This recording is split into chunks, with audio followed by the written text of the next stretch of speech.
ఆదిలాబాద్ నియోజకవర్గంలో బీజేపీ రాష్ట్ర నాయకులు కంది శ్రీనివాసరెడ్డి బస్తీ బాట పట్టారు. ఆదిలాబాద్ పట్టణం ఆదిత్యనగర్ లో పర్యటించారు. గడప గడప తిరుగుతూ ప్రజా సమస్యలను అడిగి తెలుసుకుంటున్నారు. కాలనీ వాసులు తమ సమస్యలను కంది శ్రీనివాసరెడ్డికి వివరించారు. ఇక కాలనీలో సీసీ రోడ్లు లేవు, మంచినీటి సౌకర్యం లేదని, 20 ఏళ్ల నుండి ఉంటున్న వారికి సొంత ఇళ్లు జాగా లేవని కంది శ్రీనివాసరెడ్డి ప్రభుత్వంపై అసహనం వ్యక్తం చేశారు. ఎమ్మెల్యే జోగురామన్న ఆస్తులను పెంచుకోవడంపై ఉన్న శ్రద్ధ ప్రజల సంక్షేమంపై లేదని కంది శ్రీనన్న మండిపడ్డారు. ఒక్క ప్రాంతంలో కూడా ఈ కాలనీలో నేను డ్రైనేజ్ నాలా కట్టినటువంటి ప్రభుత్వం కట్టించినటువంటి డ్రైనేజ్ వ్యవస్థను నేను చూడలేదు, నాలీని చూడలేదు. ఈ ప్రాంతంలో ఈ కాలనీలో 4 రోజుల నుంచి ప్రజలెవరికి నీళ్ళు వస్తలేవు, చాలా ఇబ్బందులు పడుతున్నారు. నీళ్లు లేక, విద్యుత్ కనెక్షన్లు లేక, ఇంకొకటువంటి దారుణమైనటువంటి విషయం ఏంటంటే నిరుపేదలైనటువంటి గుడిసెలలో ఉంటున్నటువంటి వాళ్లకు మీటర్ల కోసం 15,000 రూపాయల్ని డిమాండ్ చేయడం చాలా దారుణం. 15,000 రూపాయల్ని కట్టడం నిరుపేదలతో అవుతుందా? ఎంత దారుణం ఇది. కరెంటు సౌకర్యం లేదు, నీళ్లు రావట్లేదు, చాలా మందికి నిరుపేదలకి ఇండ్లు లేవు, కనీసం కట్టుకోవడానికి కూడా ఇండ్లు లేవు. చిన్న గుడిసేసుకొని ఉంటున్నారు. ఈ ప్రాంతంలో నాలాలు లేవు, రోడ్లు లేవు. ఆదిలాబాద్ ని 4,000 కోట్లతో అభివృద్ధి చేసినామంటున్నటువంటి జోగు రామన్న గారు, మీ కొడుకు జోగు ప్రేమేందర్ గారు, నిజంగా మీరు సిగ్గుపడాల్సినటువంటి విషయం ఇది. ఈ కాలనీలో కనీస సౌకర్యాలు లేవు. 4,000 కోట్లు కాదు కదా, ఈ కాలనీ అభివృద్ధి కోసం మీరు 40 రూపాయలు కూడా ఖర్చు పెట్టలే. స్పష్టంగా కనిపిస్తున్నది.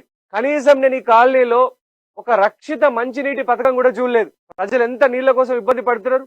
ఒక చిన్న బోర్ వేపించి ప్రభుత్వం నుంచి ఒక ట్యాంక్ కట్టించి, చిన్న ట్యాంకు గ్రౌండ్ లెవెల్ నుంచి ఒక ఫిల్టర్ బెడ్ ట్యాంక్ ని కట్టించి దానికి ఒక 10 నల్లాలు పెడితే కనుక ప్రజలందరూ ఆ నల్లాల్ని వాడుకుంటారు కదా, ప్రజలందరికీ మంచినీటి సౌకర్యం దొరుకుతుంది కదా.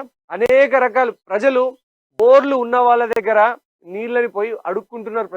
మీరు ప్రజల్ని బిచ్చగాళ్ళ స్థాయికి దిగజారుస్తున్నారా అని ప్రజలు అడుగుతున్నారు, కాలనీవాసులు అడుగుతున్నారు.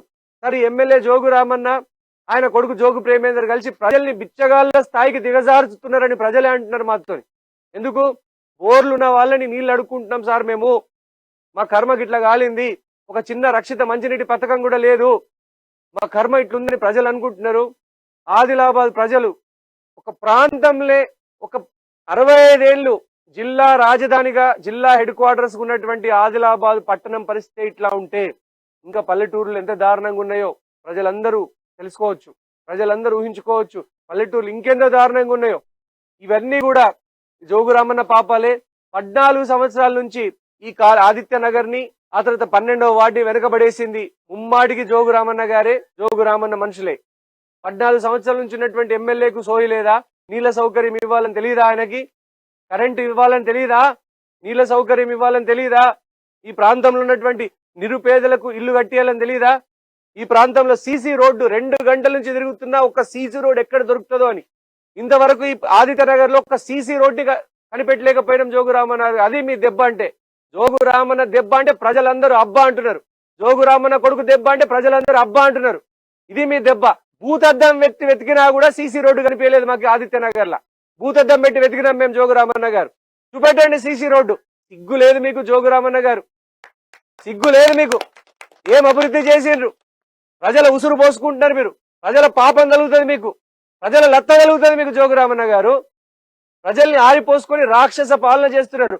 మీరు రాక్షసుల్లాగా పాలిస్తున్నారని ప్రజలందరూ అంటున్నారు.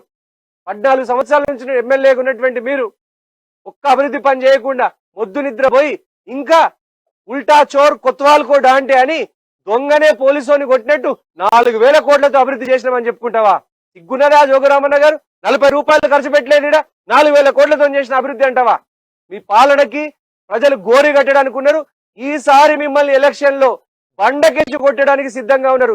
చిత్తుగా ఓడిస్తారు జోగు రామన్న గారు. మిమ్మల్ని ప్రజల మీద కసి తీర్చుకుంటున్నారా జోగు రామన్న గారు? పైసలు కట్టకపోతావా? వస్తాయా? మనల్ని పైసలలో గాలబెడతారా?